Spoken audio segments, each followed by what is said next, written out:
स्वागत है आपका। तो देखिए, रुझान अब नतीजों में भी बदलना शुरू हो जाएंगे और लगभग जो स्थिति है वो हिमाचल और गुजरात की साफ होती हुई नजर आ रही है। गुजरात में बीजेपी ने रिकॉर्ड कायम कर दिया है और 151 सीटों पर भारतीय जनता पार्टी ने बढ़त बनाई हुई है, जबकि कांग्रेस का हाल यहां पर बेहाल हो गया है। और यही वजह है कि अब बीजेपी के खेमे में खुशी है और कार्यकर्ता जमकर जश्न मना रहे हैं। इसी पर बात करने के लिए बीजेपी के राज्यसभा सांसद सुधांशु त्रिवेदी हमारे साथ हैं। स्वागत है आपका सुधांशु जी इंडिया टीवी पर, और बहुत शुभकामनाएं आपको गुजरात के लिए। तो ये जीत का श्रेय किसको जाता है गुजरात में? देखिए, गुजरात में जो हमारी विजय हुई है, तो 2001 में जब से मोदी जी यहाँ के मुख्यमंत्री बने थे, उसके बाद से उत्तरोत्तर सरकारों ने यहाँ पर जो विकास के कार्य किए, दूसरा जो जन कल्याणकारी कार्य यानी निर्धन और गरीब वर्गों को सशक्त करने के कार्य, और तीसरा जो गुजरात की गौरव और अस्मिता, इन तीनों ने मिलकर वो वातावरण बनाया।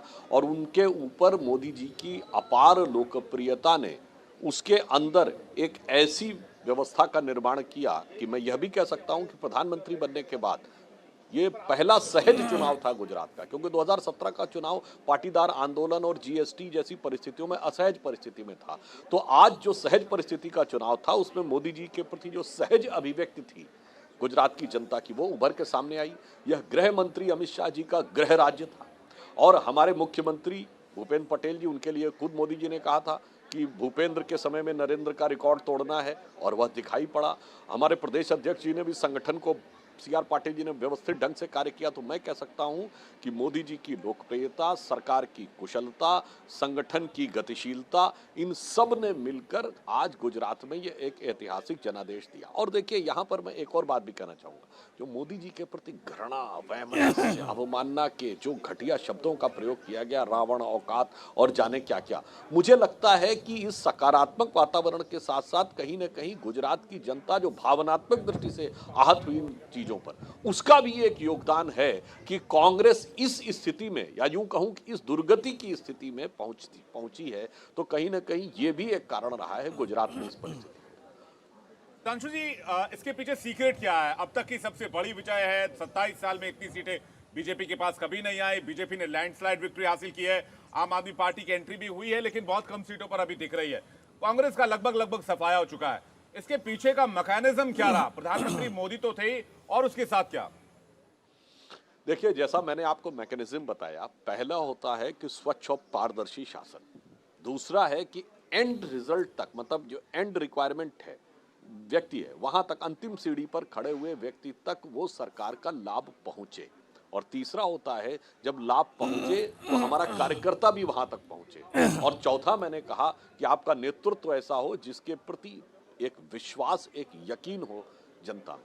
तो इन चारों चीजों के मैकेनिज्म से बात हुई। एक और मैकेनिज्म समझिए, हमारे 78 लाख से अधिक, 78 लाख कुछ हजार, मैं एग्जैक्ट फिगर मुझे ध्यान नहीं है, हमारे बूथ पे एक्टिव वर्कर थे जिनके मोबाइल फोन के साथ वेरीफाइड थे। अब आप ये समझिए, यदि 78 लाख वर्कर हैं और उन्होंने केवल एक एक दो वोट भी और एक्स्ट्रा डलवाए हों, तो हमारा 50% के ऊपर हो जाता है। तो मैं ये कह सकता हूं कि गुजरात एक ऐसा मॉडल था जिसमें विकास, नेता की छवि, संगठन की कुशलता, तीनों को व्यवस्थित रूप से पार्टी ने दिखाने का कार्य किया है। सुधांशु जी, एक सवाल ये भी बार बार उठाया जा रहा है कांग्रेस की तरफ से, क्योंकि कांग्रेस भी लगातार गुजरात को लेकर अपने बयान दे रही है कि दरअसल आपको सपोर्ट मिला आम आदमी पार्टी की तरफ से, और यही वजह रही कि कांग्रेस का ग्राफ इतना नीचे हो गया और आप रिकॉर्ड तोड़ गए। देखिए, हम यहाँ पर कहना चाहेंगे, यदि कांग्रेस आज ये कह रही है तो हम कांग्रेस की पीड़ा में कांग्रेस के साथ हैं। कांग्रेस पहली बार आम आदमी पार्टी को सत्ता की दहलीज, उनकी पालकी उठाकर किसने ना पार करवाई थी? कांग्रेस ने। जब कांग्रेस की 8 सीटें थी दिल्ली विधानसभा में और आम आदमी पार्टी की 28, और फिर उनकी ऐसी पालकी ढोई कि पंजाब की उनका बड़ा राज्य चला गया, और गुजरात में जो एक विपक्ष की हैसियत थी उनकी, एक में विपक्ष की हैसियत, वह भी चली गई। तो ये तो कांग्रेस के अपने कर्मों का फल है। जिस दौर में आम आदमी पार्टी बनी भी नहीं थी, तो उस समय कांग्रेस की दिल्ली की मुख्यमंत्री से बड़े नजदीकी संबंध थे, उनके परिवार के साथ इनके, यह बात भी दिल्ली के गलियारों में चर्चा में थी। तो मैं कहता हूं, उन्होंने पालकी ढोकर जहां तक पहुंचाया है, तो खुद आज कांग्रेस की स्थिति ये हो गई कि और हम खड़े खड़े मोड़ पर लुटे लुटे पालकी लिए हुए कहार देखते रहे, कारवां गुजर गया, गुबार देखते रहे। सुधांशु जी, मैं धर्मेंद्र जोशी हूं, पत्रकार। हिमाचल के बारे में एक सवाल आपसे पूछना चाह रहा हूं।